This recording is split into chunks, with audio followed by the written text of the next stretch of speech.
The conversion of the Logos. The Logos was the cause of those who came into being, and he continued all the more to be at a loss, and he was astonished. Instead of perfection, he saw defect. Instead of unification, he saw division. Instead of stability, he saw disturbances. Instead of rests, tumult. Neither was it possible for him to make them cease from loving disturbance, nor was it possible for him to destroy it. He was completely powerless, once his totality and his exaltation abandoned him. Those who had come into being, not knowing themselves, both did not know the Pleromos from which they came forth, and did not know the one who was the cause of their existence. The Logos, being in such unstable condition, did not continue to bring forth anything like emanations, the things which are in the Pleroma, the glories which exist for the honor of the Father. Rather, he brought forth little weaklings, hindered by the illnesses by which he too was hindered. It was the likeness of the disposition which was a unity, that which was the cause of things which do not themselves exist from the first. Until the one who brought forth into the defect these things were thus in need, until he judged those who came into being because of him contrary to reason, which is the judgment which became a condemnation. He struggled against them under destruction, that is, the ones who struggle against the condemnation, and whom the wrath pursues, while it, the wrath, accepts and redeems them from their false opinion and apostasy, since from it is the conversion which is also called metonion. The Logos turned to another opinion and another thought.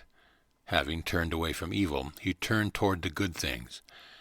Following the conversion came the thought of the things which exist and the prayer for the one who converted himself to the good.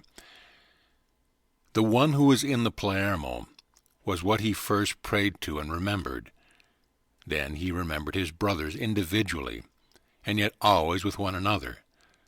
Then all of them together, but before all of them the Father. The prayer of the agreement was a help for him in his own return, in that of the totality. For a cause of his remembering those have existed from the first was his being remembered. This is the thought which calls out from afar, bringing him back. All his prayer and remembering were numerous powers according to that limit, for there is nothing barren in his thought. The powers were good and were greater than those of likeness, for those belonging to the likeness also belong to a nature of falsehood. From an illusion of similarity and a thought of arrogance has come about that which they became, and they originate from the thought which first knew them. To what do the former beings pertain? They are like forgetfulness and heavy sleep, being like those who dream troubled dreams, to whom sleep comes while they, those who dream, are oppressed. The others are like some creatures of light for him, looking for the rising of the sun, since it happened that they saw in him dreams which are truly sweet. Yet immediately put a stop to the emanations of the thought. They did not have any longer their substance, and also they did not have any honor any longer. Though he is not equal to those who pre-existed, if they were superior to the likenesses, it was he alone through whom they were more exalted than those, for they are not from a good intent. It was not from the sicknesses which came into being that they were produced, from which is a good intent, but from the one who sought after the pre-existent.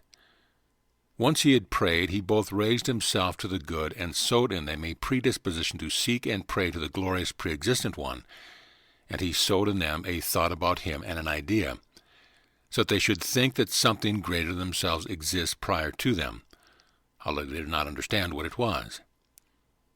Begetting harmony and mutual love through the thought, they acted in unity and unanimity, since from unity and from unanimity they have received their very being. They were stronger than them in the lust for power, for they were more honored than the first ones, who had been raised above them. Those had not humbled themselves. They thought about themselves that they were beings originating for themselves alone, and were without a source. As they brought forth at first according to their own birth, the two orders assaulted one another, fighting for command because of their manner of being. As a result, they were submerged in forces and natures in accord with the condition of mutual assault, having lust for power and all other things of this sort. It is from these that the vain love of glory draws all of them to the desire of the lust for power, while none of them has the exalted thought or acknowledges it. The powers of this thought are prepared in the works of the pre-existent ones, those of which they are the representations. For the order of those of this sort had mutual harmony, but it fought against the order of those of the likeness, while the order of those of the likenesses wages war against the representations and acts against it alone, because of its wrath. From this is them one another, many necessity appointed them, and might prevail, and was not a multitude.